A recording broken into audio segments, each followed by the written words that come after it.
Fala pessoal, sejam bem-vindos novamente ao Vozes da Grifato, mais um episódio super legal hoje.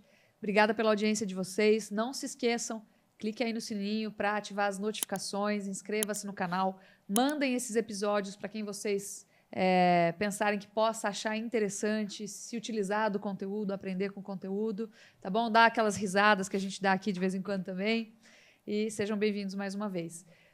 Vamos lá, recado importante. Para quem não conhece ainda a nossa plataforma de análises, vai lá em análise.agrifato.com.br. O mercado inteirinho na palma da sua mão. Tem aplicativo, através da assinatura você também consegue acessar via web, né, via computador, ali PC, notebook, tá? Todas as informações pertinentes para ajudar você a comercializar melhor estão ali à sua disposição. Tudo que acontece a gente repercute, tem relatórios de rotina também, mercado do boi, mercado de exportação, mercado doméstico, a gente fala de abates, a gente fala de ciclo pecuário.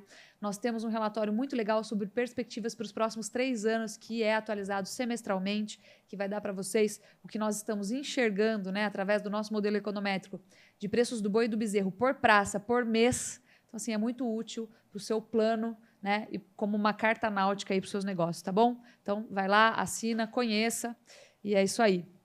Hoje estou com uma dupla de dois e dupla de dois. Estou aqui com o Wellington Bino, que é produtor rural lá na Nelore Bino. Recebeu a gente uma vez, foi delícia, aquele dia foi muito show. E estou aqui com o Robson Carreira, que é zootecnista e gerente técnico do Paint. Sejam bem-vindos. Que legal ter vocês aqui, cara. É um assunto que eu gosto muito. Eu sou meio ciumenta desse assunto, porque nós somos criadores também, né? Então, uma delícia ter vocês aqui. Sejam bem-vindos. Quer falar? Pode falar. Primeiro agradecer, né, a oportunidade de estar aqui, batendo um papo aqui no Voz da Grifato. Obrigado, Lígia, pelo convite. E vamos bater um papo gostoso aí sobre o negócio que a gente se dedica aí já há muito tempo. Me conta um pouquinho, Robson, como que você chegou ali a ser o gerente técnico no Paint, né? Como que você descobriu esse universo, como que você foi vivendo isso até chegar nesse cargo teu aí hoje, essa missão que você tem. Foi assim, um tanto quanto por acaso, durante a faculdade, na matéria de melhoramento genético, que foi a Lúcia, que me deu, Lúcia Galvão Albuquerque, que é a ex-esposa do Luiz Alberto Fries, que também, na época, era professor da faculdade da Unesp de Jaboticabal. E durante essa matéria, conheci o Fries, e aí a gente foi pedir para ele um estágio.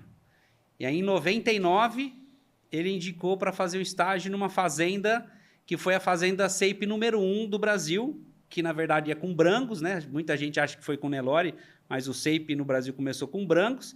E fiz estágio lá nessa fazenda, aprendi a avaliar lá, tive o primeiro contato aí com o SEIP durante a faculdade ainda.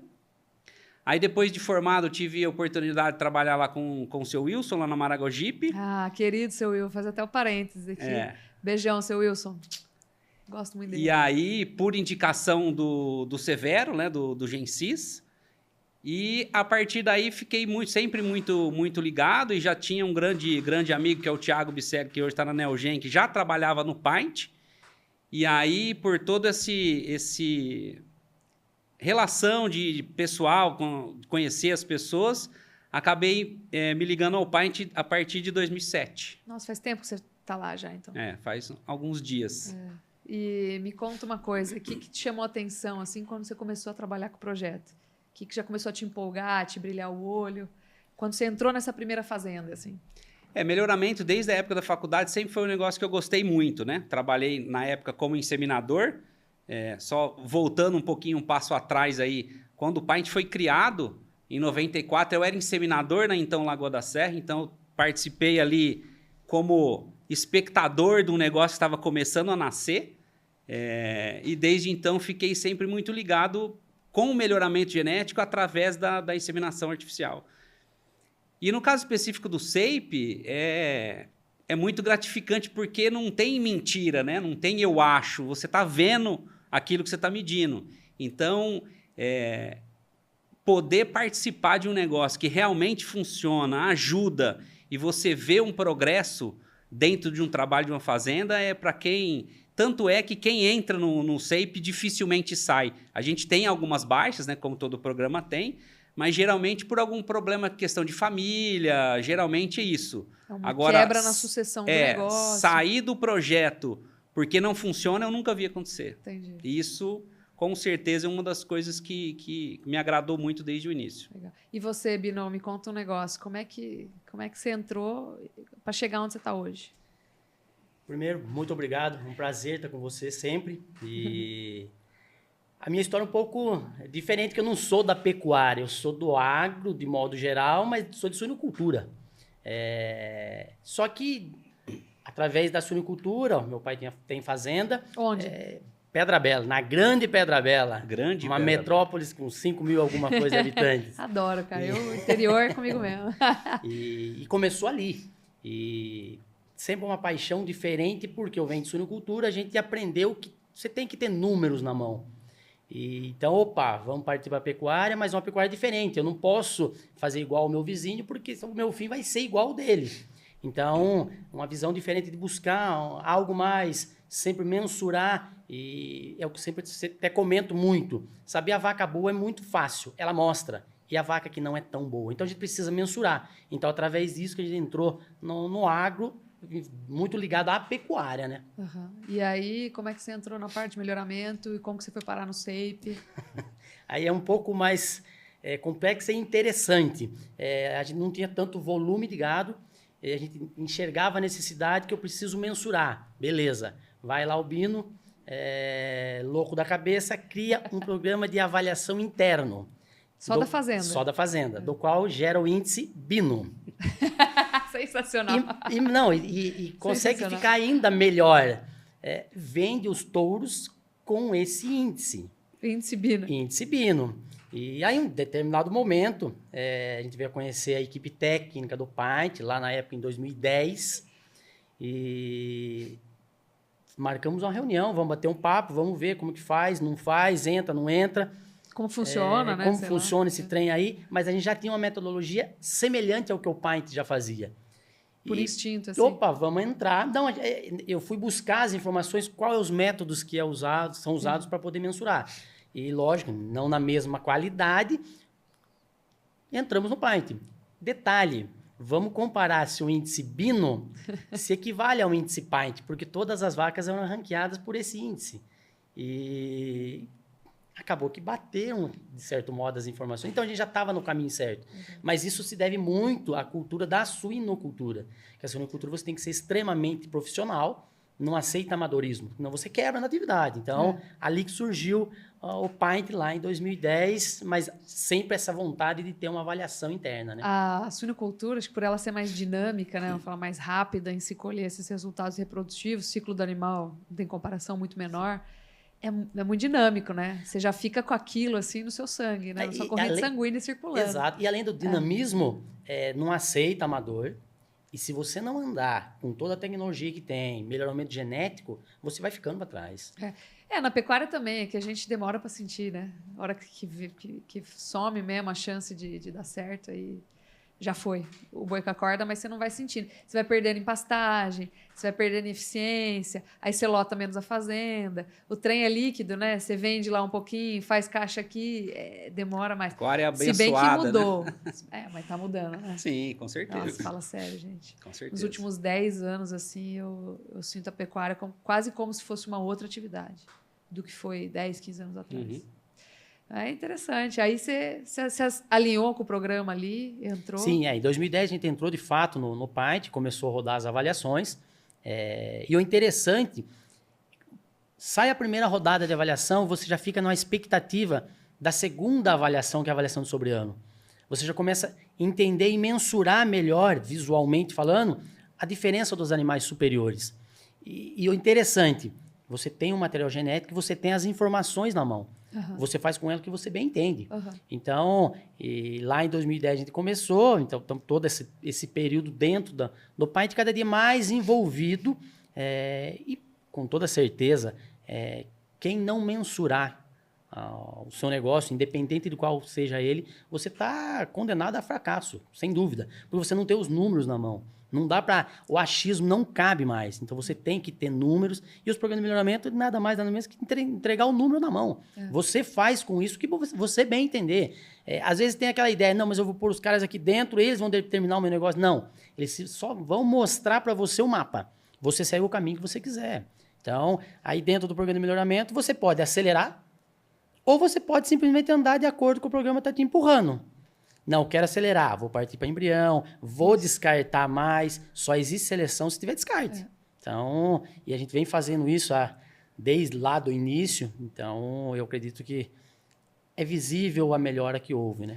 Você tem que... Eu falo assim, por exemplo, trago muito a visão do mercado, né? Que é a minha área.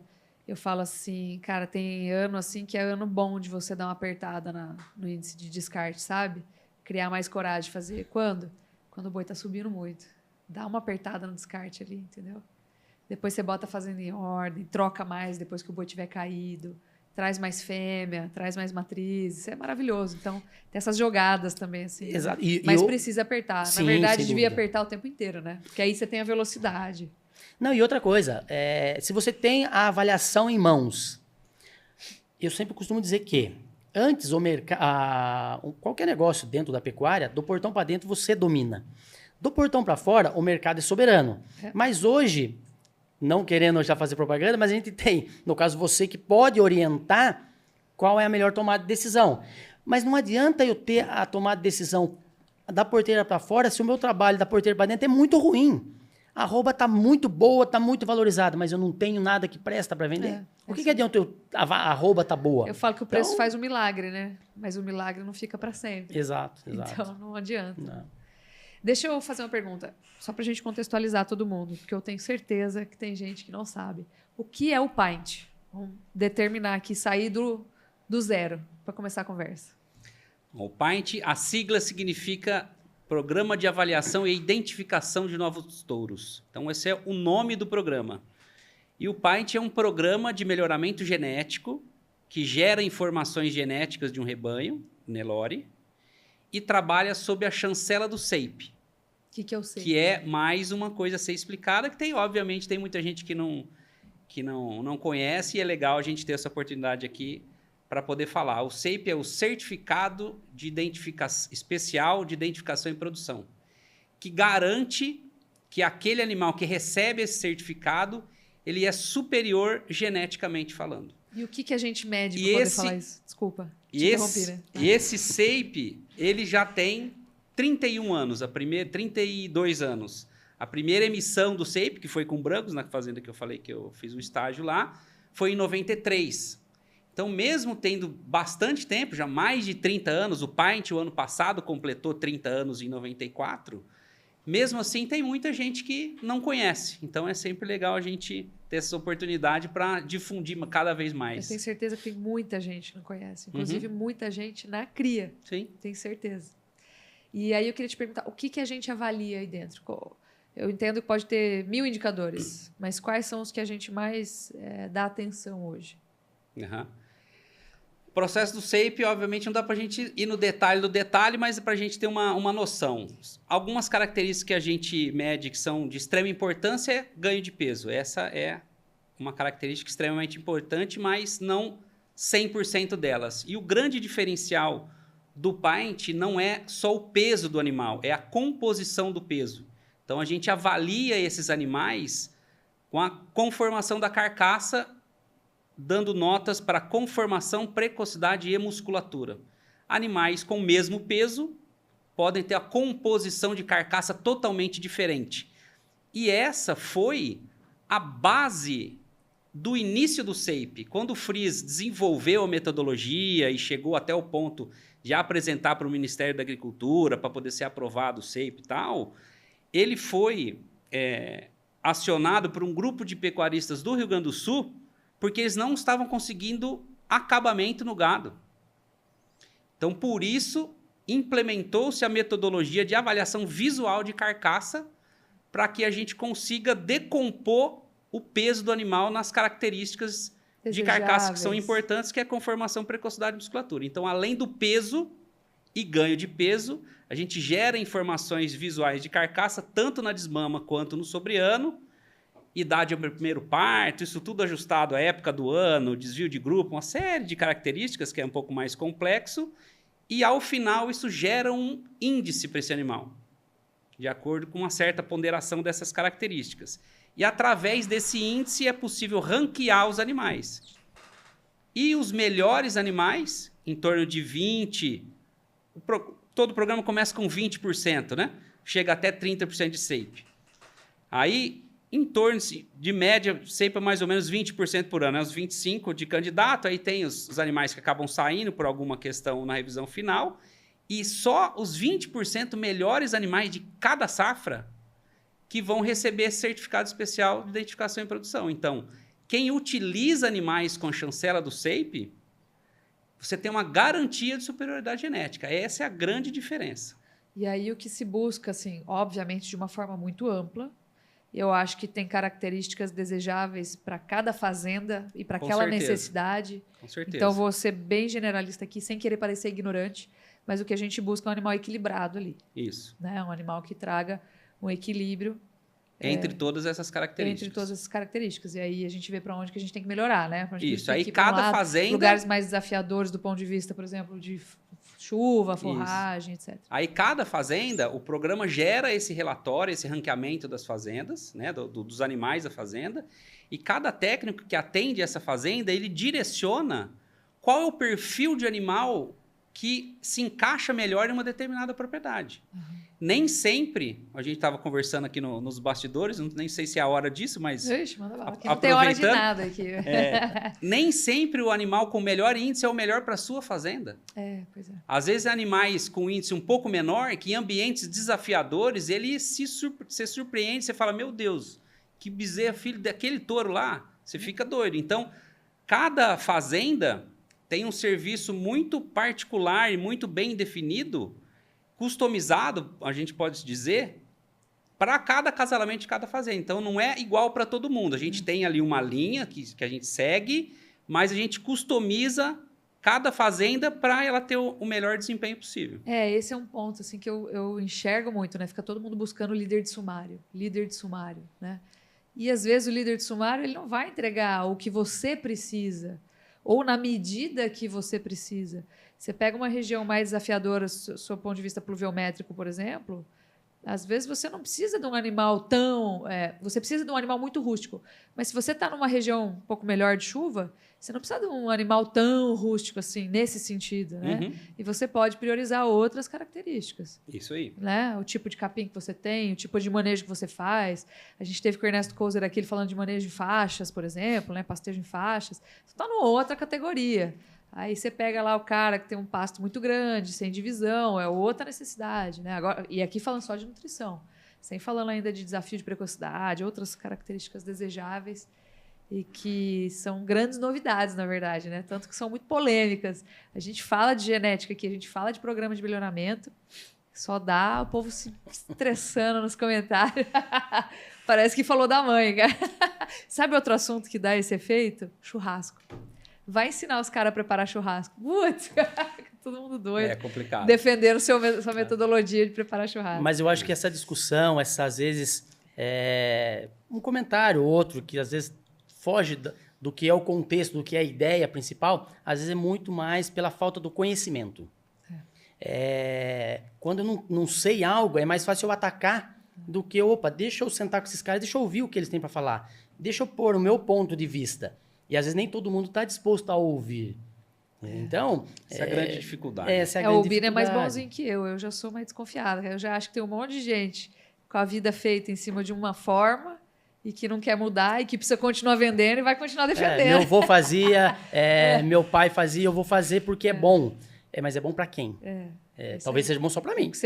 Para você mudar, você precisa mudar tudo. E aí tem uma marca muito forte, uma tradição muito forte e tal. Mas aí que tá. Eu tô vendendo pro mercado uma marca ou eu tô vendendo um produto bom de uma marca? Pois é. Tem uma diferença muito grande.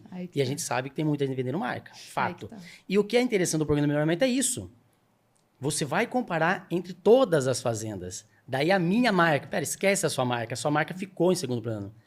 a sua marca ela é muito boa, sim, legal, mas se de fato os animais são bons, se isso não é uma realidade, sua marca não vai conseguir chegar pro técnico, pro técnico não, pro programa de melhoramento e falar, meus animais é dessa marca, vai receber o SAPE. Não vão receber o SAPE porque são ruins.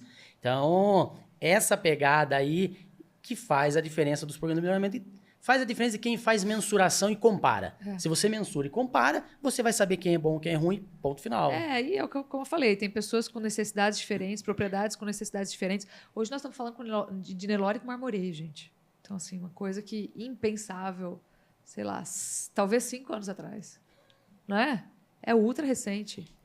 Pensando em genética, né, em melhoramento. Nós estamos falando de quem está buscando marmoreio. Então, imagina, são outras questões hoje que se busca, que lá atrás a gente nem estudava, nem sabia que existia. Né? Recursos hoje, por exemplo, como ultrassonografia de carcaça. A gente está falando hoje de transferência de embrião, que virou quase que uma coisa ultra corriqueira, que a gente vê todo mundo fazendo aí. Transferência é um negócio que o Fries sempre falou. O melhoramento genético no Nelore vai andar como se deve, ou como é o possível, o dia que as fazendas começarem a fazer transferência de embrião. Pois é, chegou esse dia. Hoje está bem comum. Poucas fazendas não fazem, né? A gente teve aqui com o Rodrigo Untura. Ele é o cara que mais transfere embrião no universo, cara, na galáxia. E foi, putz, que entrevista legal, cara. Uma lição de vida, assim, lição de gestão de equipes, de buscar objetivos. E foi muito legal, assim. Então, chegou, né?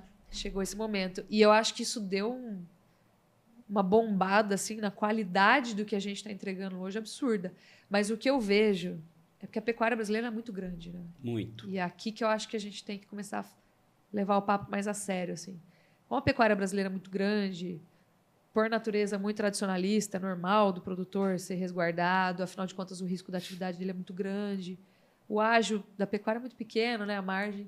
O ágio não, a margem. E aí ele continua escolhendo no método antigo, na verdade. Isso eu vejo muito. Né?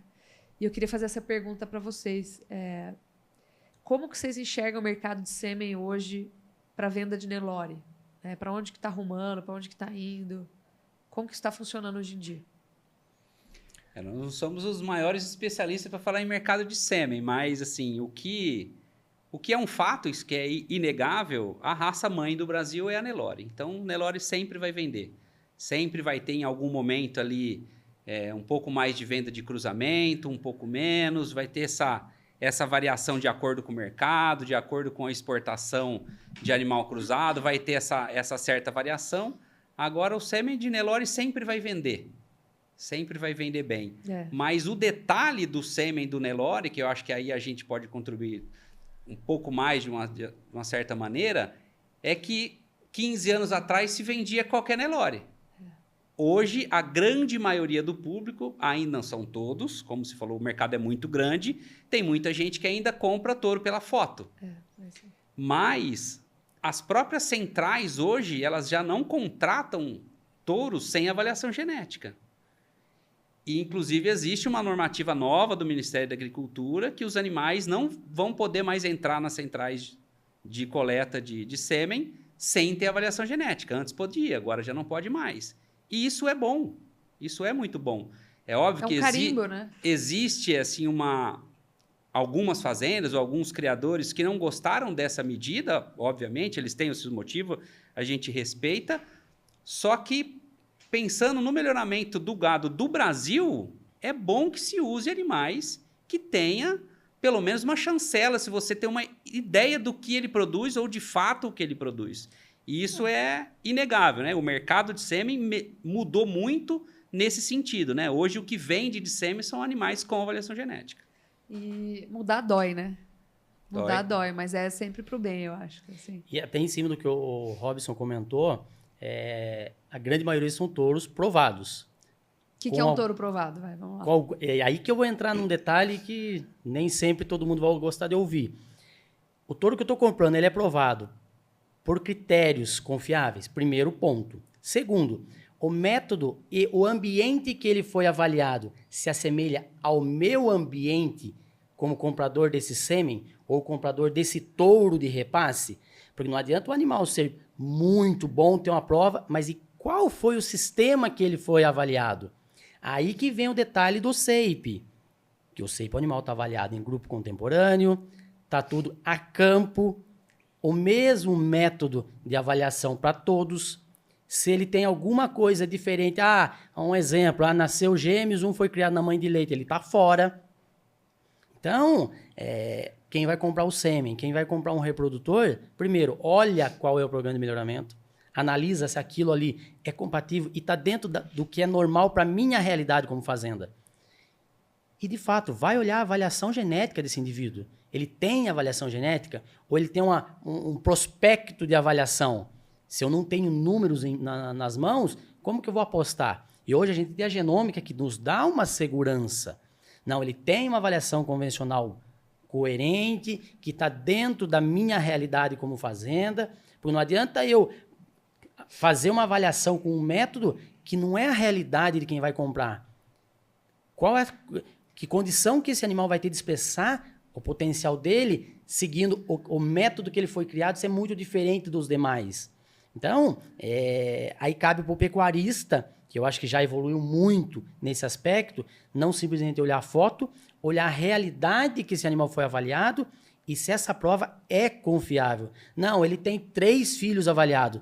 E aí, 3 filhos? De repente você olha outro animal, ele tem 3.000 filhos avaliados em 30 fazendas diferentes, realidades diferentes. E aí, em cima do mercado de sêmen, o que eu acho que vai acontecer? O pecuarista, quanto mais profissional ele se tornar, ele vai entender que ele precisa fazer vaca, fazer base.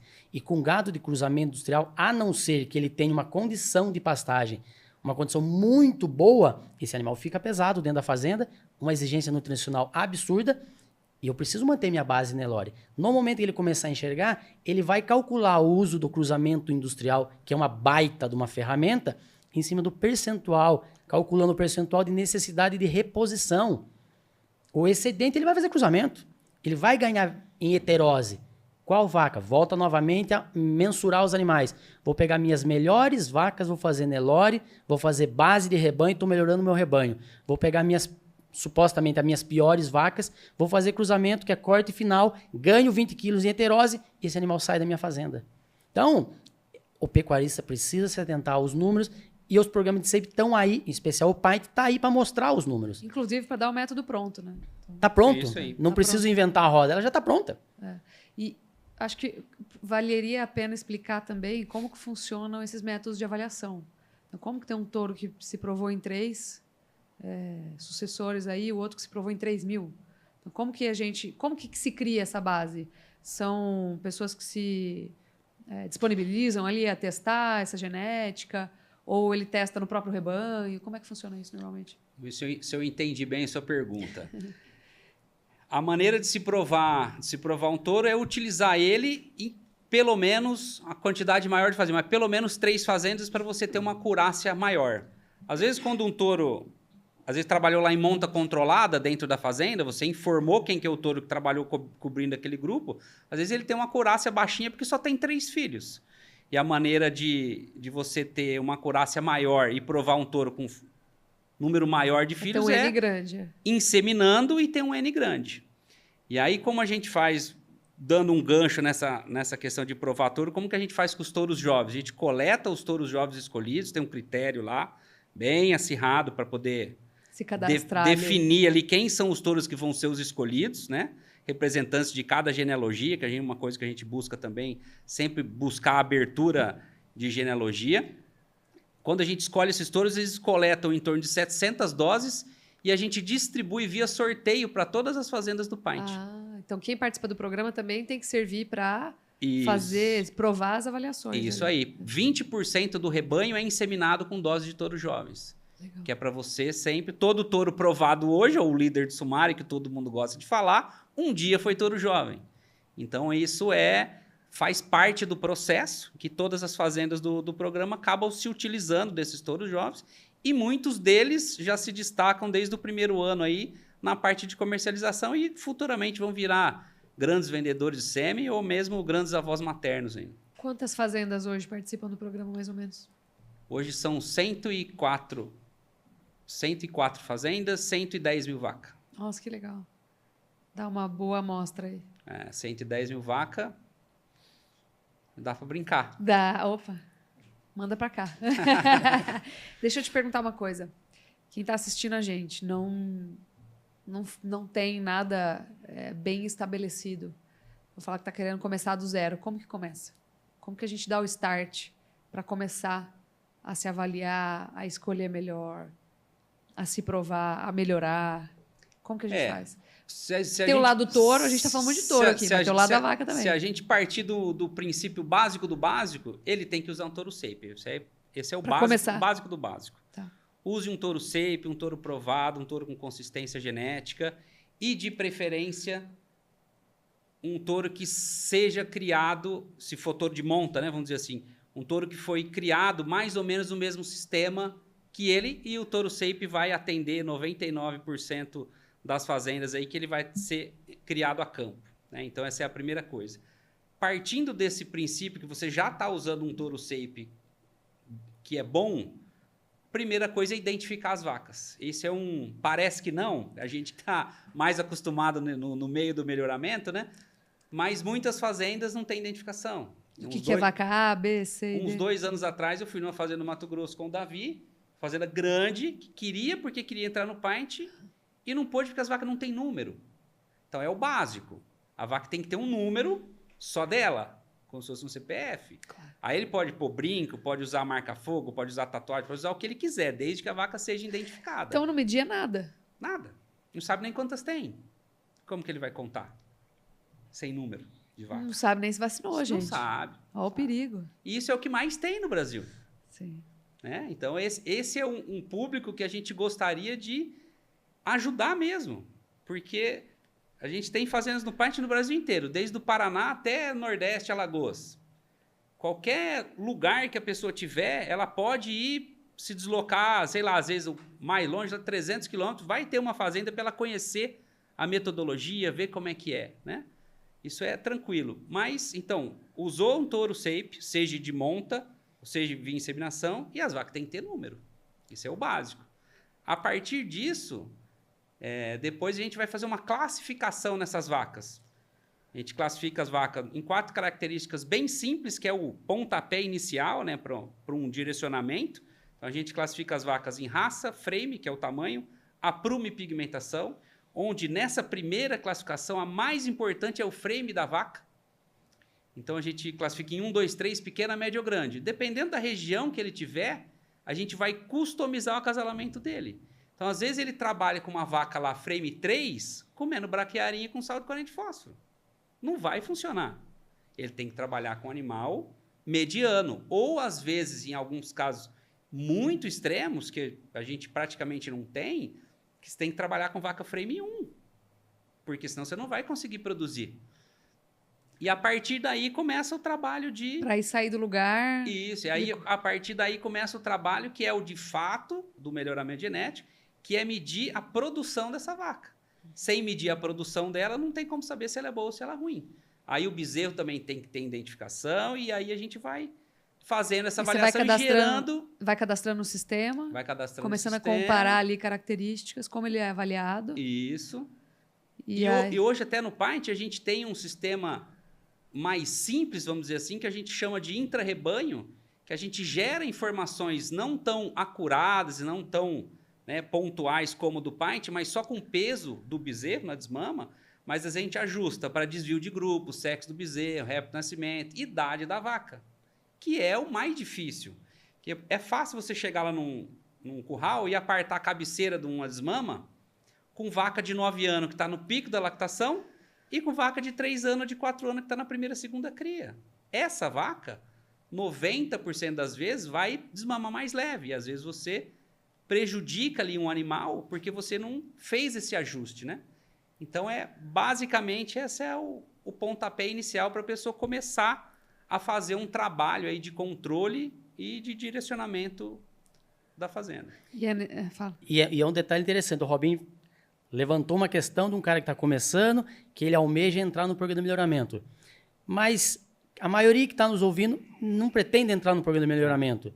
Mas espera um pouquinho.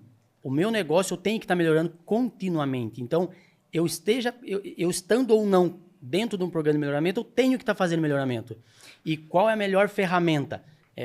Medir o desempenho desse animal, focar no que é o meu projeto.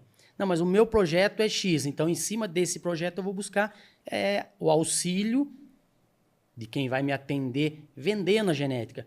Com toda certeza, praticamente todos os associados de qualquer programa de SAPE, ele está preparado para falar do SAPE. Mas se ele não está preparado para falar e mostrar e direcionar o melhor touro, tem o técnico do Paint que está andando em todas essas fazendas, avaliando que ele vai ter total facilidade e disponibilidade para auxiliar na compra do touro. Não, mas o meu negócio é pequeno, só vou comprar um touro, preciso saber qual é o melhor. Ponto, o meu negócio é só comprar o touro no primeiro momento. Então, esse cara tem pessoas que vão auxiliar ele. E sempre tem que mensurar, tem que ter número da vaca. A gente vende bezerro no quilo. Já foi o tempo que eu vendi o bezerro na perna. Hoje é quilo. Então, peraí. Eu tenho que ter uma balança.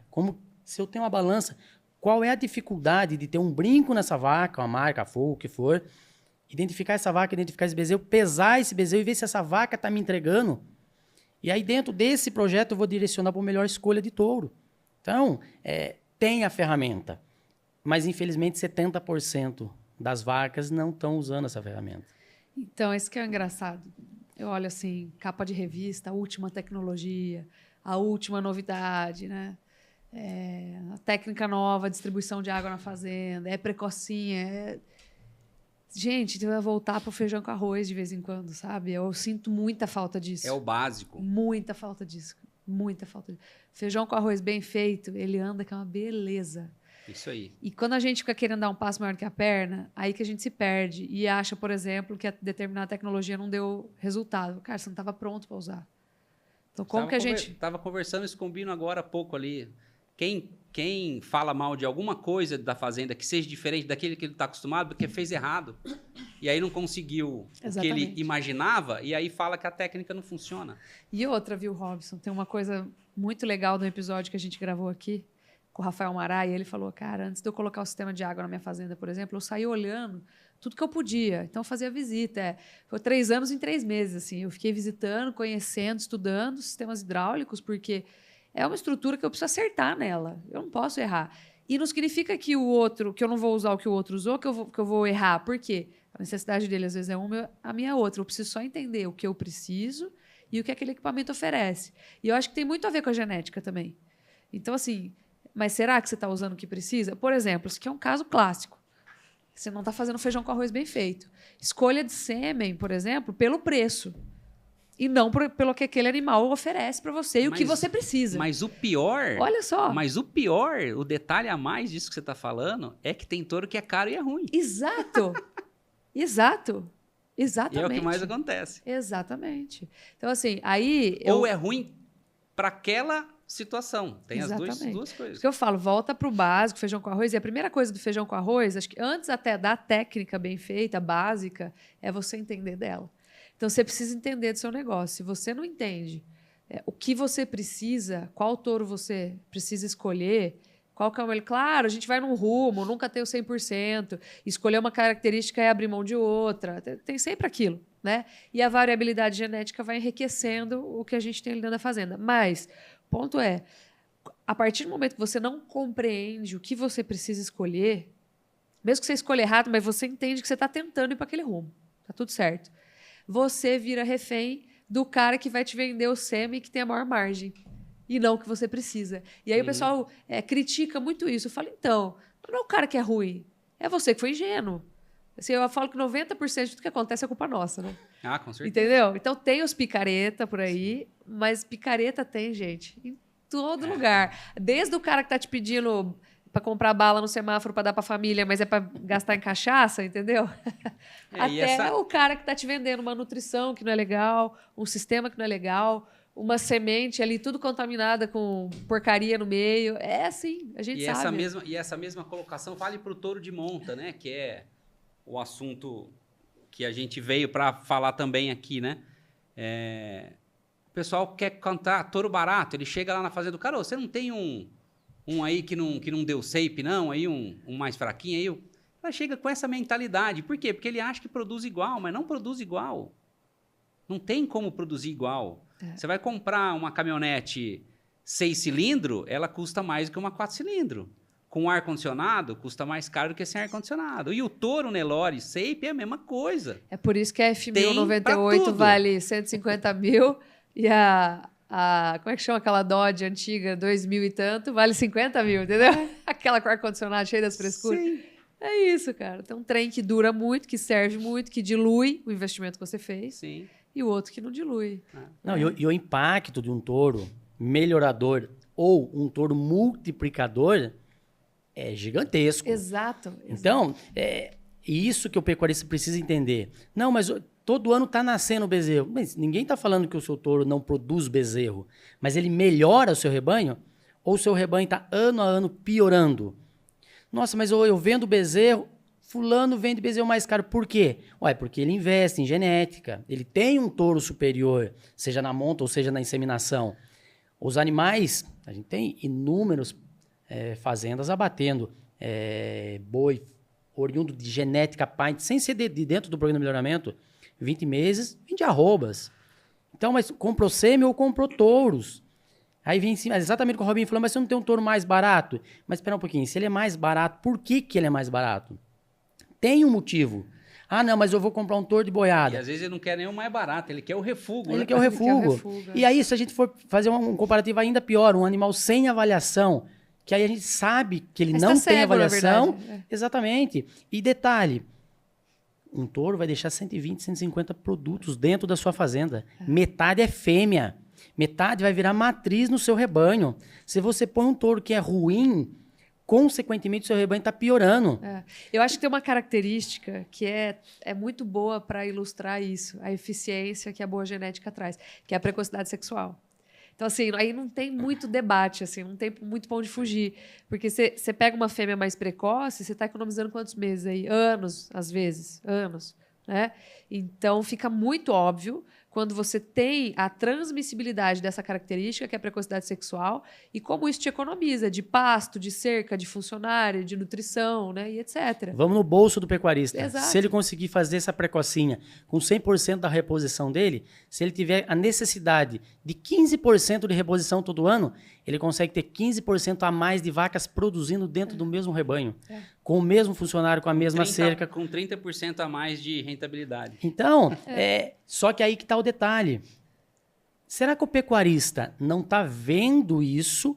Ou será que às vezes nós dos programas de melhoramento, ou quem já conhece, não está falando da maneira que ele vai entender? A gente também tem que fazer essa reflexão.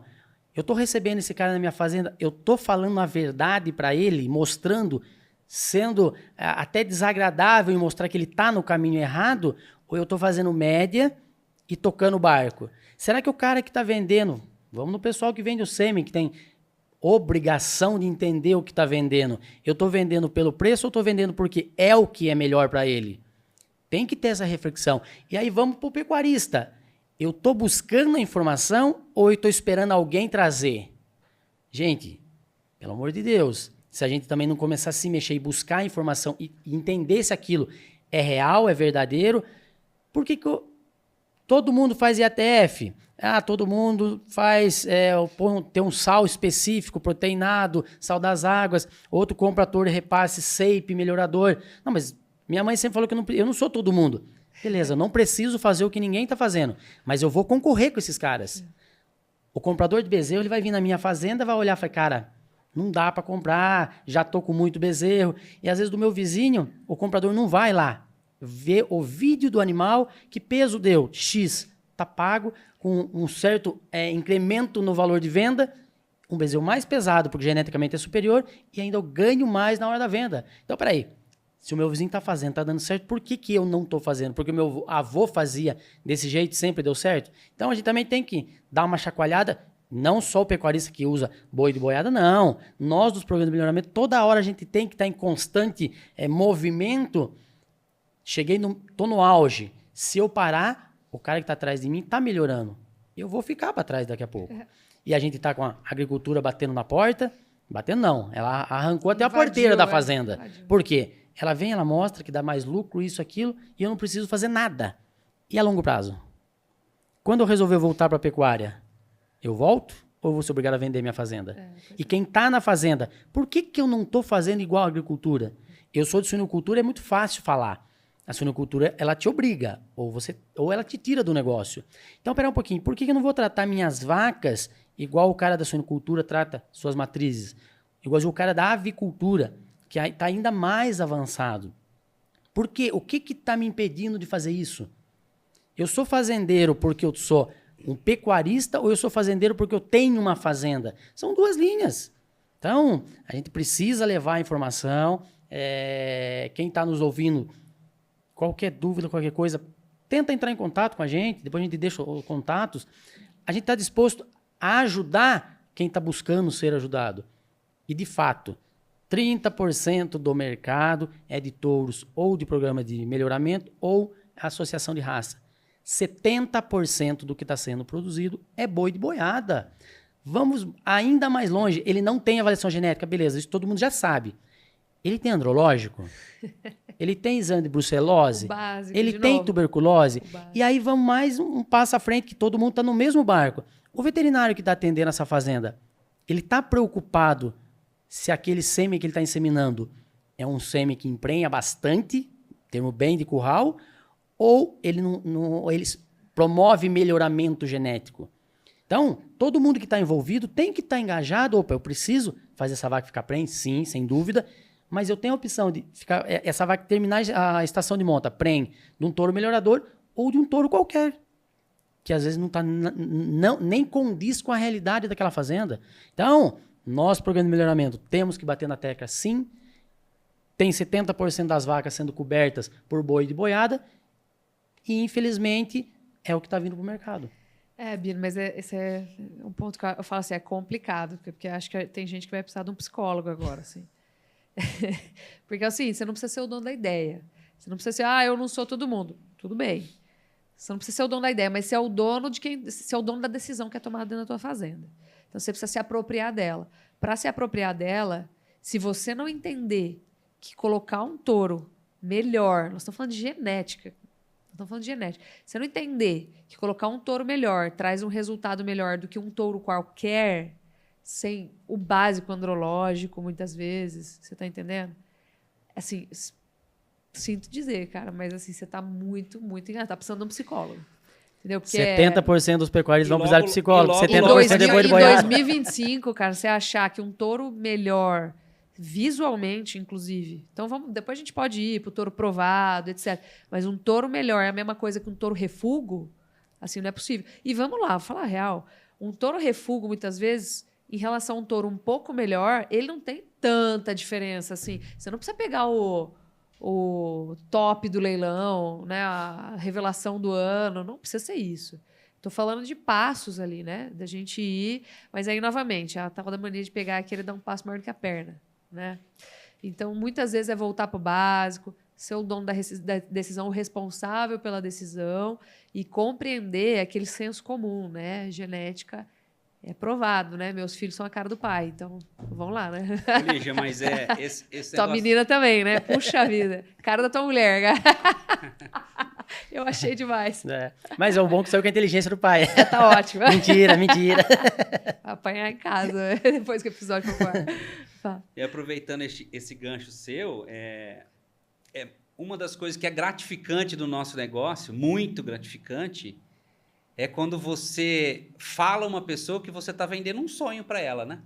Que aquilo ali vai ser melhor e tal. Quando o cara usa um touro shape e mede, nunca mais ele usa outra coisa. Nunca mais. Isso eu garanto para quem estiver escutando a gente. Garanto. Que você isso viu, eu vi, não tem como desver. Isso eu vi, não foi nenhuma, nem duas, nem três, nem quatro, nem cinco. Vivi um monte de vezes. E uma das assim, que mais me marcou, porque ele era um cara parceiraço, chama Hernando, lá de Rondônia. Quase na divisa da Bolívia. Pensa no cara gente boa. Fui lá, classificamos as vacas, tá, beleza. E ele entrou por pressão do veterinário. Não queria entrar. Entrou, e entre outros grandes detalhes, só para a gente ser bem curto na história, na primeira avaliação de desmama, estava lá com o relatorinho, bonitinho, quem que inseminou, quem que é a vaca, quem que é o touro. Aí saiu lá os bezerros. Nunca tinha visto um bezerro de 280 quilos na vida na desmama, nunca. E olha que lá chove, né? Por isso que desmamou pesadão logo na primeira. Oh. Bezerro 280, 292. Na época usou, acho que Paint Impacto, Orgulho e Nitro. Aí saiu um bezerro lá, 200 quilos. Esse aí é de touro meu, né, doutor? Olha aí no relatório aí, é de touro. Aí, por que esse me marcou muito? Porque quando acabou, ele olhou para mim e falou assim, agora eu tô convencido. Então, não tem coisa melhor São Tomé. no mundo. Você escutar um negócio, demorou, né? Porque classificou vaca, inseminou, nasceu, desmamou. Então, nada, demorou 2 anos. Isso demora. Demora. Mas isso a gente não tem medo nenhum de falar, nenhum mesmo. Se usar, não usa outra coisa. E detalhe, quando a gente vende um touro, né? Nós, na Lorbino, vendendo um touro, para um cliente que não usa 100% da nossa genética, a gente sempre fala, coloca em lotes separados para você ter certeza qual é filho de qual boi. E compara.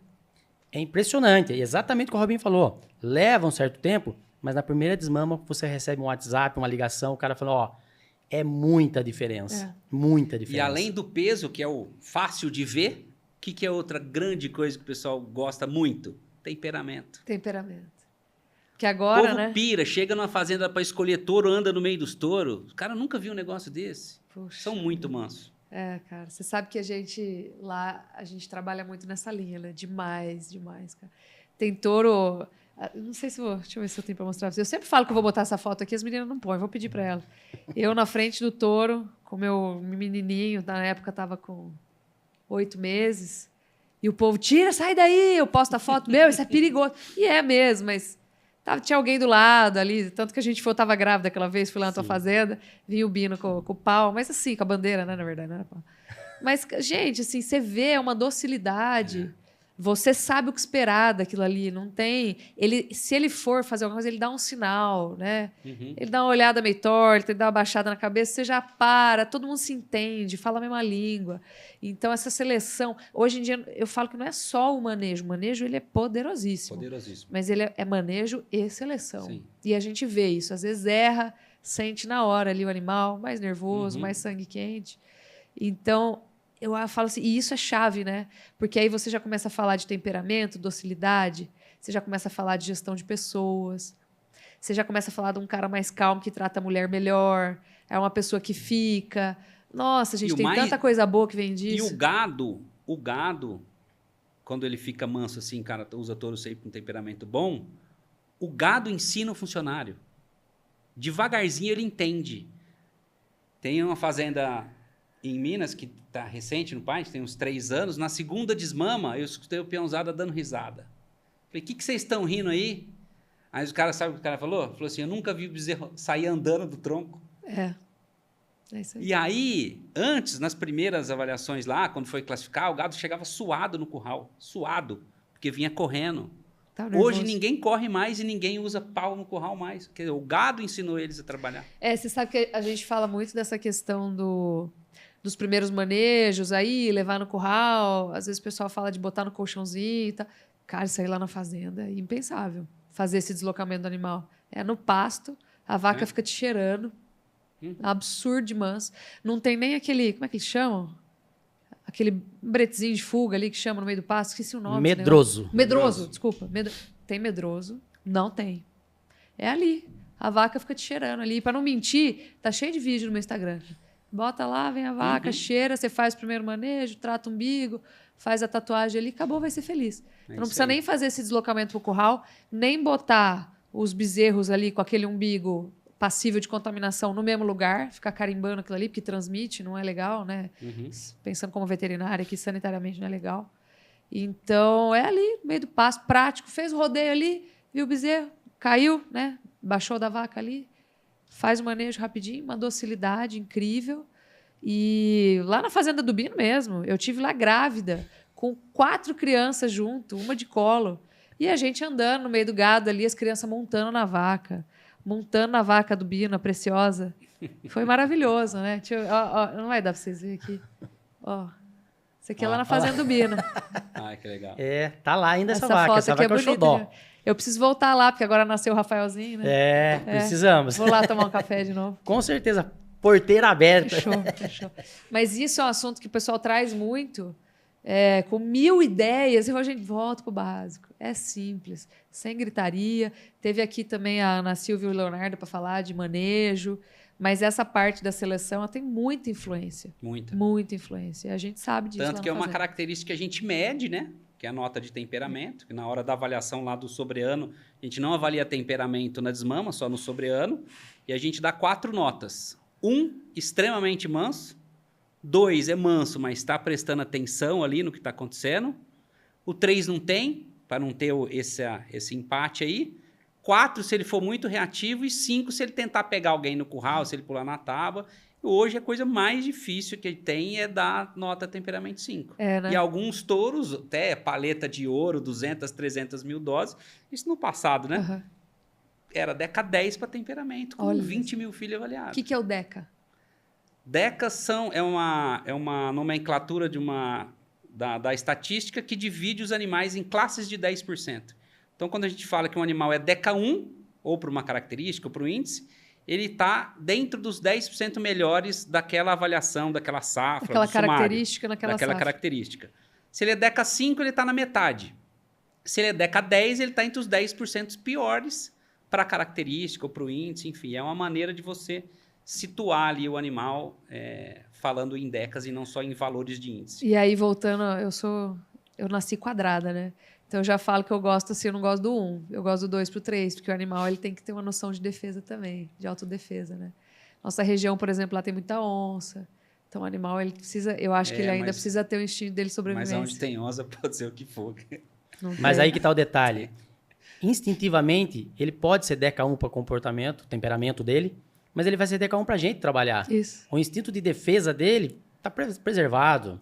Entendeu? Eu acredito que dá para ter esse que ele também não vai muito equilíbrio. no curral, não precisa cutucar, então fica muito mansinho lá devagar. Então, eu gosto do 2, ele já é um pouquinho mais animadinho. Mas uma preciosa todo mundo adora, né? Então. Todo mundo gosta de uma preciosa, né? Fica apaixonado. Mas eu acho que esse é um ponto muito importante que a gente traz, porque todo mundo fala tanto, estão pegando tanto, apertando tanto nossos picuá, né? Por causa de bem-estar, por causa de sustentabilidade, por causa disso, por causa daquilo. Então, acho que é um ponto importante que a gente traz de melhoria também. É o que eu falei, menos acidente. Com certeza. Menos, processo trabalhista, menos funcionário estressado, mais tranquilo dentro de casa. Mais produtividade, mais prenhez, mais tudo. Exato, mais prenhez. Vaca braba não emprenha. Então, já começa daí. Né? E como nós estamos falando de cria, estou falando da origem, né? E aproveitando o gancho que você prefere um animal DECA 2, correto? Isso. Mas tem como escolher... Para temperamento. Sim, tem como escolher esse animal se eu prefiro DECA 2, DECA 1, DECA 3, se o touro que eu compro não tem avaliação? Não, exatamente. Eu vou comprar uma caixinha fechada. Exatamente. Com toda certeza, a hora que eu abrir, não vai ser exatamente o que eu estou buscando. Exatamente. Mas se esse animal tem avaliação, não, eu quero colocar no meu rebanho a característica de temperamento. Eu só quero touro DECA 1. Eu quero colocar precocidade sexual. Escolher o que você quiser. Cara, tá ali.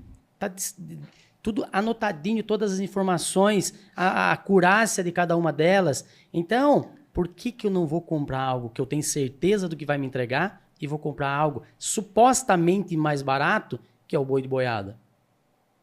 É só supostamente mesmo, porque ele não vai entregar. Então, tá ali a informação, posso escolher da maneira que eu quiser. Não escolho se eu não... não quero. Quero teimar e continuar fazendo como o meu bisavô fazia. Porque nem o meu avô já não poderia estar fazendo tanto assim mais. E aquela hora, uns minutinhos atrás, você falou da questão da precocinha. Né? Você estava falando ali no meio da...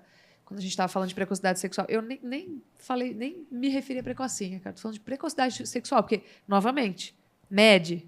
Não mede. Então, você nem sabe o que dá para melhorar. Às vezes está com intervalo entre uma idade ao primeiro parto ali que não tem competitividade, né? Está muito ruim.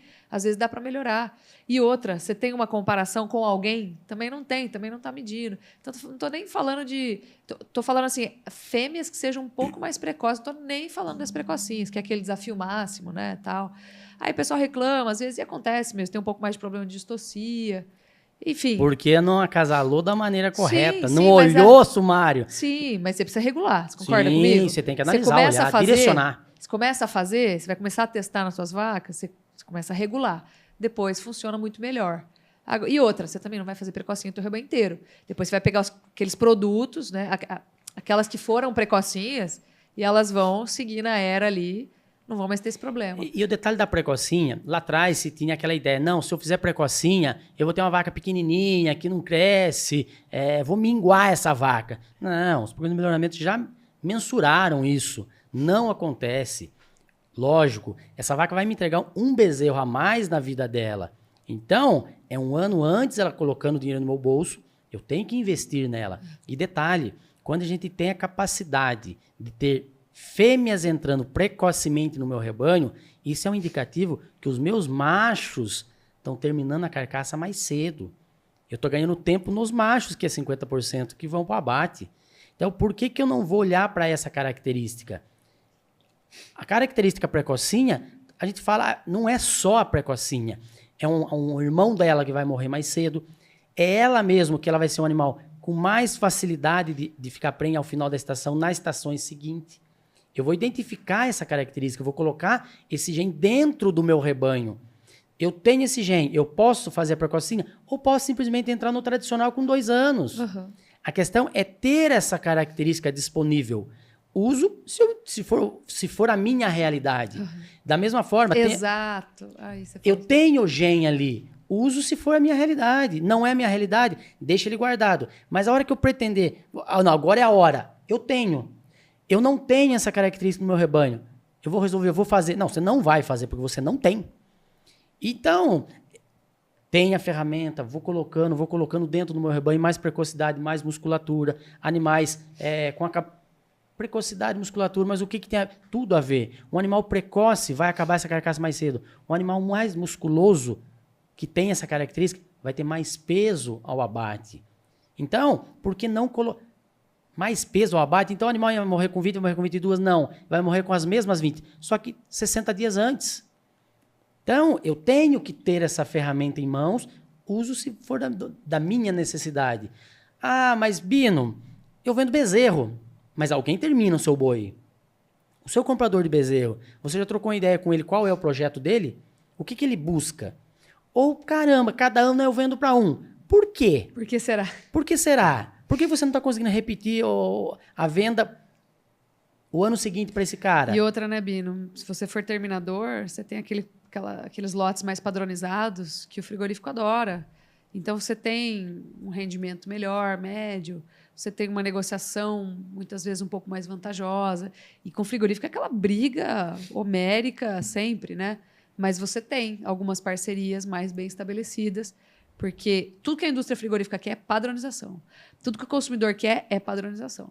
Né? Então, ele quer, por exemplo, colocar no display lá de carne dele picanhas com tamanhos parecidos. Ele não quer uma pequenininha, uma enorme, uma com cobertura de gordura, outra com aquela gordura fininha ali, que parece uma lâmina de papel. Então, tudo que o mercado quer é comprar boi padronizado. Boi padronizado custa, mas ele entrega também. Ele entrega também para a gente. Certeza. A gente tem um parceiro de embrião no Mato Grosso do Sul e ele termina toda a boiada. A demanda dele faz ciclo completo. Faz ciclo completo, mas a demanda dele no confinamento é maior do que ele consegue produzir. Ele fez um comparativo entre os animais SEIP com o gado que ele compra na região. O rendimento, o ganho diário do animal SEIP foi superior e a conversão alimentar muito melhor do que os animais de compra. Ou seja, o animal faz mais com a mesma comida. Isso é outra coisa que sempre acontece também. Quando o cara tem gado SEIP e precisa comprar, quando ele olha o que ele compra e o que ele tem de gado crioulo, meu Deus, o cara fica doido. E detalhe, há um tempo atrás o Paint fez um levantamento no desempenho na desossa. Ah, mas a desossa fica para o frigorífico, mas ele mensura. O gado SEIP teve um rendimento de desossa superior aos demais. Então, peraí, o frigorífico vai me bonificar diretamente? Ele não vai falar, o seu gado... Não, mas indiretamente sim. Ele tem uma relação. Gado de fulano tem um rendimento de carcaça maior, mas o rendimento de carcaça ele vai pagar pro cara. Mas ele tem um rendimento de desossa. Mas por que será que aconteceu isso? Porque é um animal que morre cedo, uma carcaça com muito mais acúmulo de gordura, com muito mais acúmulo e qualidade de musculatura. Então, espera um pouquinho. Se eu tenho essa possibilidade, por que não explorar? Com certeza. Inclusive, tem a questão do couro, por exemplo, né? Que o pessoal fala que o couro não paga, tal. Eu falo, gente, se você tirar o couro do boi, você vai receber menos, pode ter certeza. Ele não é direto, né? Ele não é um... Ele faz parte do cálculo. Ele faz parte, senão você receberia menos, com certeza. Não existe esse negócio de não paga. Porque está na capacidade do frigorífico de pagar mais ou menos. É que ele não tem uma precificação tão direta quanto a da arroba, né? Ele é diferenciado ali. Mas tem, sim. Então, assim, por isso que a gente não pode mais praticar esse negócio de ficar queimando no meio do lombo, né? Porque certamente o frigorífico não vai te ver como um bom parceiro. Então tem essa lavada de mão, uma mão lavando a outra, né? Mas é o que eu falo, não é só buscar o resultado final, porque o bom resultado final, com certeza, é do animal commodity, vamos falar. Não estou falando de programas de carne de qualidade, mas o boi commodity, ele te traz os benefícios também de um animal equilibrado, mais precoce, com melhor conversão alimentar. Então, tudo isso te melhorando a eficiência dentro da fazenda e reduzindo o custo, entendeu? Agora, eu vejo assim, que é o tal negócio, né? De novo, passo maior do que a perna. Foca numa característica, melhora, vê o resultado, busca outro, onde equilibrar, onde trazer. Teve aqui a... E escolhe a característica e acerta ela, né? Isso. Se errar também. Exato. Teve a Anitta Bufaisal aqui, da Nelore Limoeiro, ela falou para mim, qual que é a palavra? Equilíbrio. É equilíbrio, vamos equilibrar. E às vezes a gente desequilibra também, porque tem características excludentes, né? Que negativam a outra, que suprimem a outra. Então a gente precisa buscar. E buscar variabilidade genética, que eu acho que é feito só com inseminação artificial, né, gente? Sim.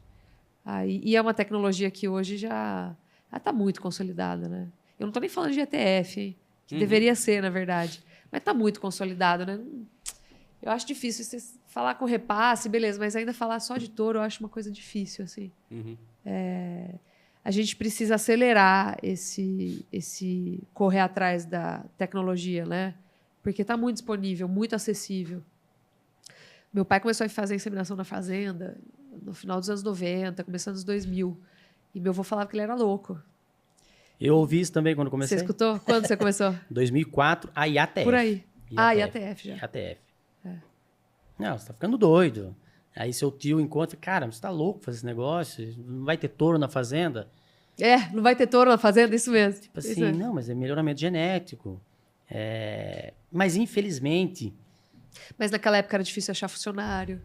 Fazer o Não, curso e o de custo? inseminação. Olha, se você pegar o custo... Ixi, eu fazia isso. O custo Vixe, de produção de um bezerro, lá quando a gente começou, compara com o custo de hoje.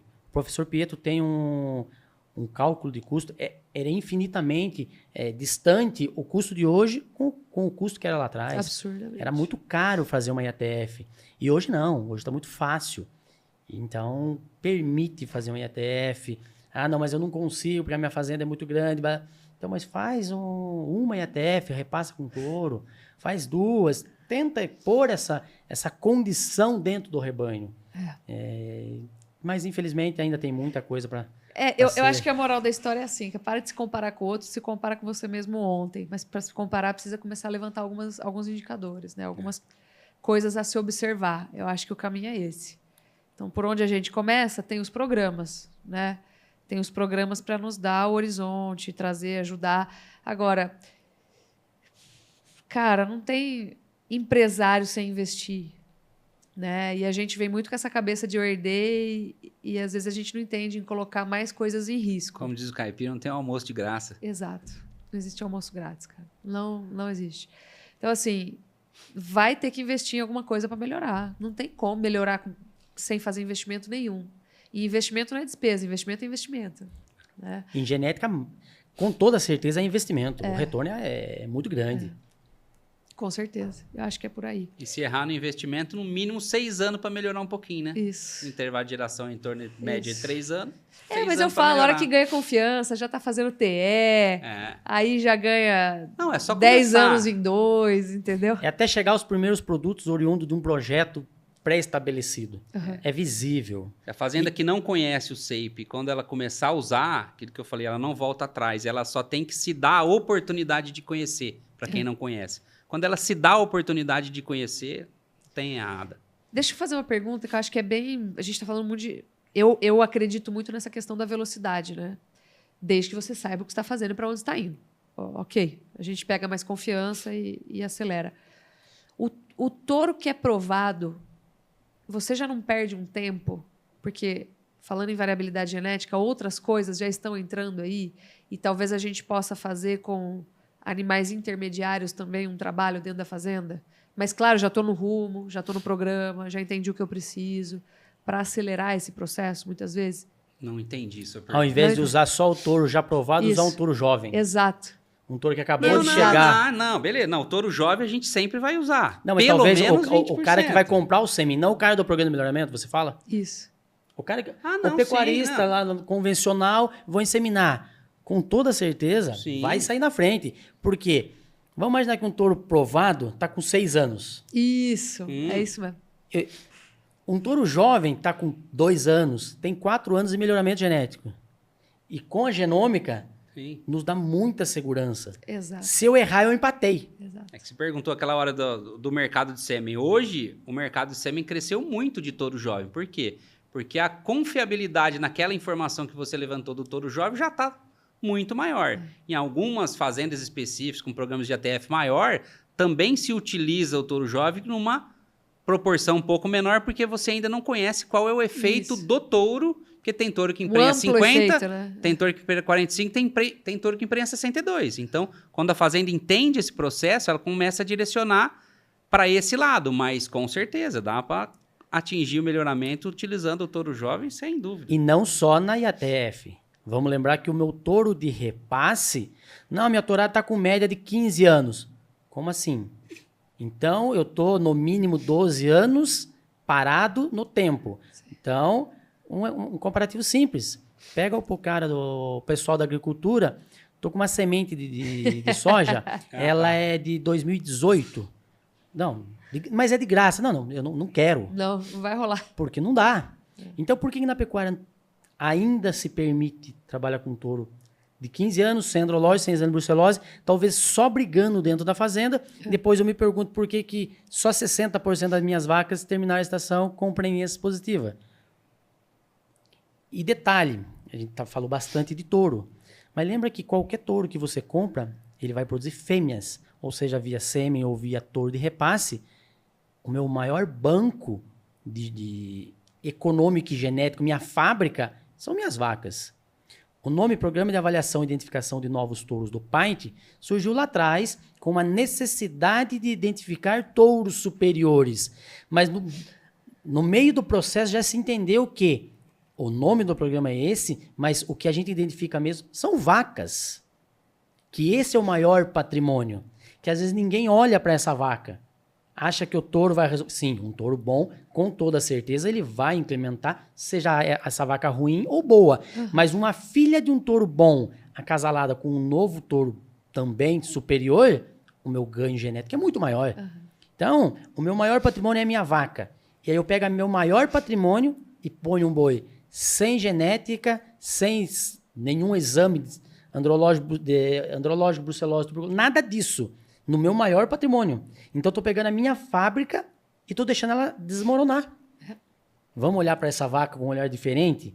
Se eu olhar com um olhar diferente, eu vou pôr um touro diferente via sêmen ou via repasse. Então, temos que olhar melhor para essa nossa vaca, né? Com certeza. E daí, eu acho que eu sei de onde que vem essa dificuldade, na verdade. A gente, para ser pecuarista, assim, aprendeu muito de orelhada, né? Acho que a gente ainda tem uma influência muito forte da fase em que os nossos bisavós, avós foram lá abrir, né? Fazer aquele trabalho difícil de dormir debaixo de lona, passar os meses longe da família, depois levar todo mundo. Teve muita gente que passou por isso.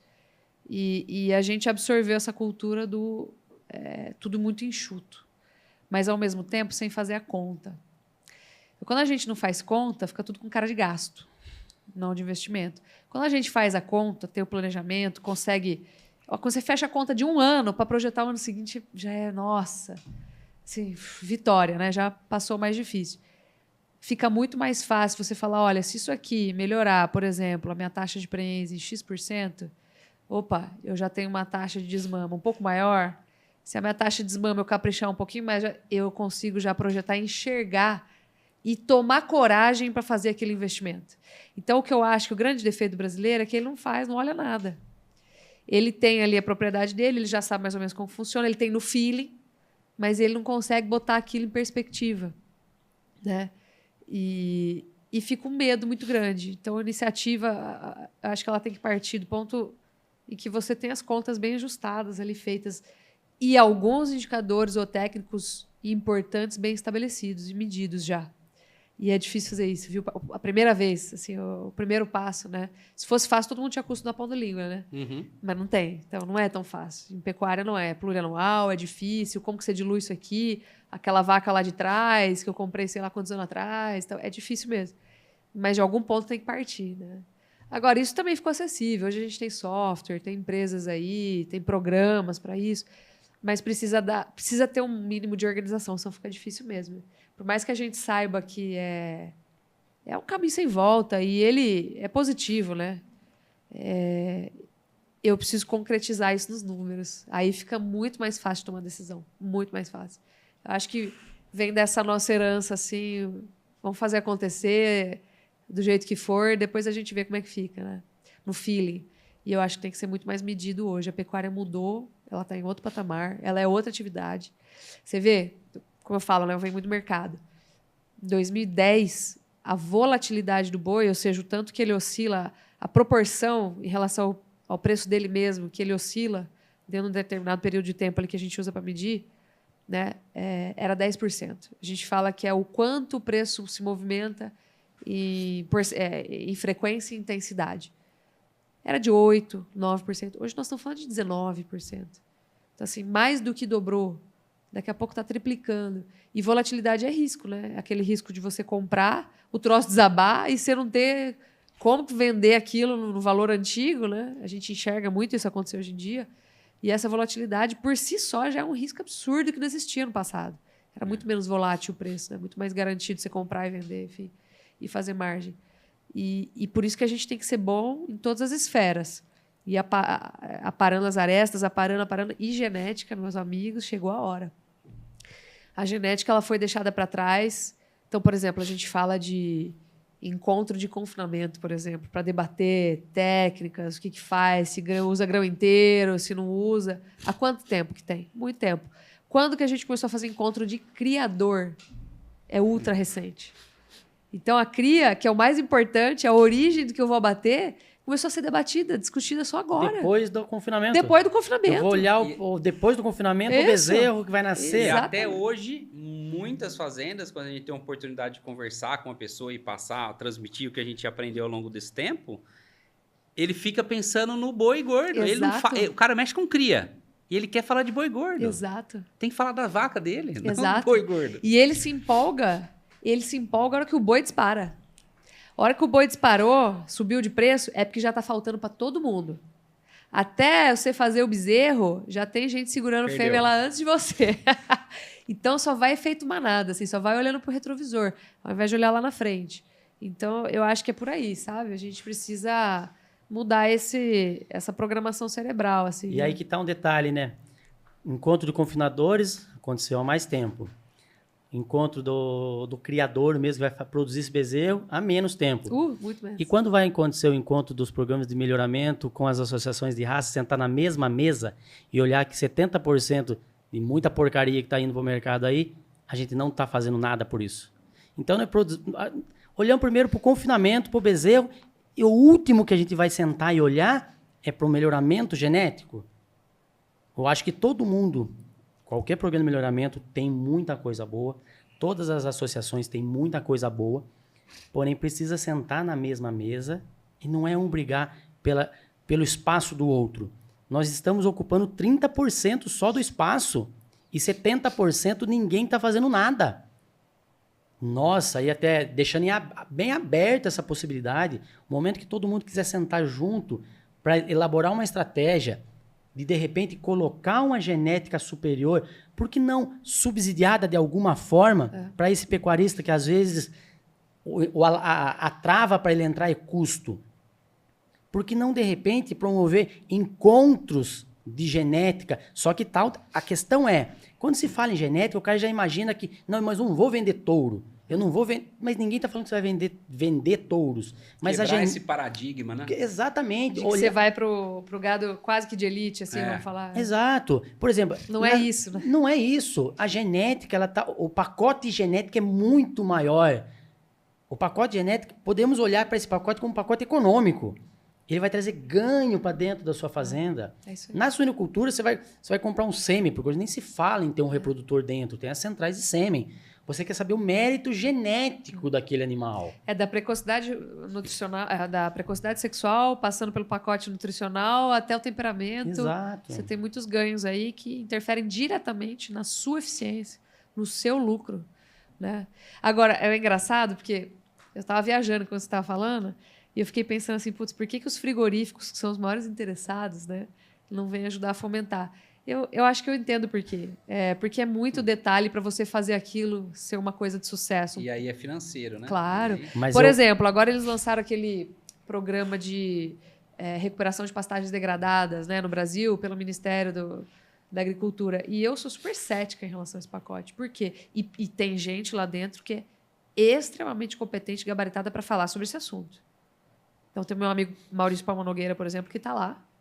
E ele é um dos maiores especialistas quando a gente fala em estratégia global para recuperação de pastagem degradada no Brasil, porque ele conhece muito bem os números, porque ele promove o Rally da Pecuária. E ele coleta esses dados do que acontece com as pastagens no Brasil há muito tempo. Agora, veja bem, se você quiser forçar um programa de recuperação de pastagem degradada sem ensinar o cara a manejar bem a pastagem, daqui 10 anos, o que vai acontecer? Tá tudo danado de novo, gente. Então, assim, se o cara não... Se ele não compreende o que ele precisa fazer para aquilo se manter, para ele diluir a durabilidade daquilo em um maior tempo, o custo daquilo em um maior tempo de durabilidade, desculpa, não tem por onde. E a genética para frigorífico é a mesma coisa. Se eu não ensino o cara o que ele precisa escolher, o que ele precisa manejar ali, como a fêmea pode ser mais produtiva através de um manejo racional adequado, é dinheiro jogado fora. Então, a gente tem que ir lá na base da informação mesmo, lá na base mesmo. E aí, acho que é um trabalho muito mais de formiguinha, viu? E de comunicação, né? Agora, eu vejo o pessoal se colocar na mesa assim entre as associações, né? O pessoal debate muito, mas já é quem está lá dentro, né? Fica envolvido quem já tá dentro do negócio. Isso precisa ser aberto. O cara tem que entender que ele precisa comprar um touro melhorador. Ele tem que entender que esse touro melhorador pode ser via sêmen ou via touro de monta. Mas no momento que ele começar a entender isso daí, a cadeia toda ganha. Todo mundo ganha com isso. E o consumidor final, lá na frente, vai ter um animal com custo menor. Porque se ele produz mais com o mesmo, o custo de produção é menor. Você acabou de falar que existe... a variação de preço de boi está muito maior do que estava. Mas se a gente olhar o custo de produção, só vem crescendo. Qual é o único jeito de eu derrubar o meu custo de produção? Aumentar a minha produtividade. Exatamente. Melhorar a eficiência. Eu tenho que melhorar a minha eficiência. Exatamente. Se eu não fizer isso, fica muito mais fácil arrendar para a agricultura mesmo, sem dúvida. Então... Agora, o produtor aí de genética de qualidade superior, seja ele para gado comercial ou para gado... eu não gosto de chamar de elite, mas para gado superior, para um touro provado. Gado economicamente viável. Pronto, isso aí. Ele normalmente também tem um preço médio de venda maior, por óbvio, né? Assim, na média, claro, tem seus... Nada é para cima para sempre, né? De forma estável. Mas ele tem uma média de preço maior, e ele tem esses compradores mais frequentes, né? Parcerias mais bem estabelecidas. Eu conheço gente que compra, às vezes, da gente de olho fechado, assim, sem brincadeira. Não, vai lá, eu sei, já comprei, já vi várias vezes. Isso é outra coisa que acontece também em todas as fazendas, né? O cara pode ter a primeira oportunidade ali na sua fazenda, ele viu, usou, gostou. Na outra vez, ele vai pegar o SAPE e vai olhar, fala, me manda esse aqui. Não vai nem ver o touro. É isso aí. E por isso que eu sou muito cética quando a gente pega e enfia a tecnologia de cima para baixo e não de baixo para cima, né? Ou seja, por obrigatoriedade, a gente está falando agora da questão da rastreabilidade, por exemplo. Eu acho maravilhoso rastrear. Por quê? Porque tem tudo a ver com gestão, né? Com mensurar, com resultados. Agora, você vai obrigar um rebanho inteiro sem estar preparado para fazer essa medição, essa avaliação e agregar valor, nessa rastreabilidade que tem um custo, gente, mas eu acho que vai ser uma tragédia fazer virar essa chave aí. A gente está falando já sobre isso, tem um programa já do Ministério, né? Para fazer a coisa entrar de cima para baixo. A gente estava falando sobre isso. O Sisbov, quando começou, ele ajudou realmente muitas fazendas que não tinham identificação nenhuma, né? Isso. Né? Para a parte de gestão é o básico, é aquilo que a gente falou, o animal tem que ter um número. Só que exigir também de cima para baixo é muito difícil de acontecer. Sabe o que eu acho ruim disso, na verdade? Que você pode falar assim, não, mas o consumidor quer. O consumidor quer o gado identificado, quer saber de onde veio, que não veio de área desmatada, não veio de fazenda que escraviza seus funcionários, aquela coisa lá. Fala, não, legal, mas ele tá afim de pagar por isso? Porque o brinco custa, a identificação custa, o sistema custa, tá? E se o cara não tá preparado para agregar valor naquilo, aquilo vai ser só dinheiro jogado fora. A margem dele vai embora, né? E se na gôndola do supermercado tiver os dois produtos, Exato. que tem a rastreabilidade, um custa 30 e o outro 15. Pronto. Você acha que o público vai comprar o quê? É o que eu tô te falando. E teve aqui um amigão meu gringo, acho que eu já falei desse episódio várias vezes. Ele fez uma pesquisa de mercado contratado por uma bolsa da Austrália, ele é australiano, né? E ele passou pela Europa inteira visitando 26 cadeias de supermercado e perguntando para os gestores das cadeias quanto que eles iam pagar mais pela identificação e sustentabilidade. Ninguém, cara. Ninguém. Zero.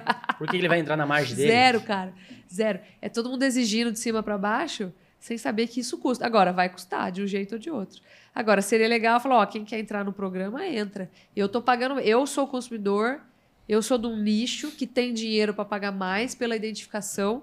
As pessoas preparadas entram no programa de identificação, recebem ali, beleza. Quem não está preparado ainda vai ter chance de nadar e acompanhar logo mais. E mesmo assim, isso não é garantia 100% de recebimento a mais, né? Não é. Você pega o próprio Sisbov, Não é. o que aconteceu? Quando tinha muita fazenda com Sisbov, o que o frigorífico acertava? Chamava modelo B, que era um outro tipo de relatório que servia para estabilidade também. A lista B, eu lembro muito bem. Então, isso aí é oferta e demanda, isso aí sempre vai ser assim, em qualquer coisa. Mas se você obrigar todo mundo a fazer, você quebra o ágio. Isso. Você quebra o ágio. Isso. E mesmo quando você não obriga, quando muita gente se dispõe a fazer, se tiver muita oferta e pouca demanda, não vão pagar, que é o que acontece com o cruzamento industrial. Quando está exportando gado em pé no navio, estão pagando, na época que o bezerro estava, acho que a R$ 8,00, R$ 8,20, estavam vendendo a R$ 10,50, bezerro de 350 quilos, Isso. Negoção. Mas quando tem o mercado, quando não tem, não vai vender. Exatamente. Agora, eu vou te falar. Se for obrigatório para todo mundo, beleza. Chegou nesse ponto. Quem já faz, quem já está preparado, vai continuar voando, cara. Só vai ser ruim para o pequenininho que não tem condições de fazer a gestão correta daquela tecnologia. Sim. Porque, de fato, quem trabalha bem, quem trabalha redondo, quem mede. Para medir, precisa identificar. É só uma questão do sistema que você vai usar ali para isso. Mas quem é bom, quem está na vanguarda, quem vai na frente aí de sinuelo, com certeza é o cara que já mede, que já tem algum sistema de identificação, de acompanhamento, de medição de dados ali, de comparação com anos, né, e safras, etc. Então, para esses caras não vai mudar muita coisa. Você acaba só marginalizando o pequenininho, né? Mas você viu que legal? Tudo que está no controle do pecuarista é o que está da porteira para dentro. Então, por que às vezes fica tão preocupado? Vai ser esse sistema, vai ser aquele sistema. Se da porteira para dentro eu não estou fazendo bem feito. Independente de como vai ser, qualquer sistema de mercado, o mercado está em alta ou está em baixa, isso impacta? Óbvio. Mas o meu negócio é olhar da porteira para dentro e ser profissional. Você acabou de falar, o cara que já está ali, que já mede, que já faz comparativo, por que ele vai se manter? Porque ele já faz isso. Então, todo mundo precisa olhar mais para esse lado da porteira para dentro e o mercado vai determinar. Não adianta espernear. O mercado é soberano e ponto. Então, mais um entrave aí, mais uma barreira que vamos ter que superar. É isso aí. E para finalizarmos aí, alguma mensagem? Sim. Usa Toro Shape. Do E pint mede. de preferência. E mede. Usa Toro Shape e mensura o desempenho. Mede. Olha. Não muda mais. Não muda, né? Indiscutível. Touro tem que ter avaliação Quem genética. tiver alguma dúvida, usa, que eu garanto 100% que não tem errado e não tem volta atrás. Se usar Toro Shape... E eu vou fazer um merchan pro meu irmão aqui agora, porque ele que gere lá. Não, é sério, em 2000 e... 7, se eu não me engano. O meu pai lançou um software de gestão de gado. Nem se falava naquela época. Era uma coisa muito doida, muito distante. E o meu irmão, com o tempo, ele foi aprimorando. Ele transformou, porque ele é louco, né? Ele só sabe falar de boi e cavalo. De vez em quando, para não ser mentirosa, de vez em quando ele fala de uma sojinha, entendeu? Da cana, mas é assim, você senta com ele, você começa a falar de, sei lá, cara, de política, ele faz assim. Vai dando sono. Vai, não, viaja, né? Fala de boi e cavalo, o cara fica vidrado. Vocês precisam conhecer ele. E ele foi ajustando aquele software para a nossa propriedade. Ele virou um software de gestão de indicadores de cria. Então, é muito eficiente ali para você acompanhar indicadores. Então, às vezes, tá difícil... Teve uma consultoria da irmã para dar uma ajustada? Não, cara, foi mérito 100% dele. Você legal. acredita? Ele é muito doido nesse negócio. E é mérito dele mesmo. Mas o software, ele é muito útil para a gente, na nossa gestão lá. Para a gente acompanhar aí os resultados, ver o que está dando certo, o que não está dando certo, já começar a direcionar os animais para os programas, né? E para quem ainda não sabe medir, não sabe por onde começar, que indicador usar, tá tudo ali. Você só começa a imputar os dados, é quase que autodirecionador ali, estar ali. Então é importante você ter algum ponto de onde sair, né?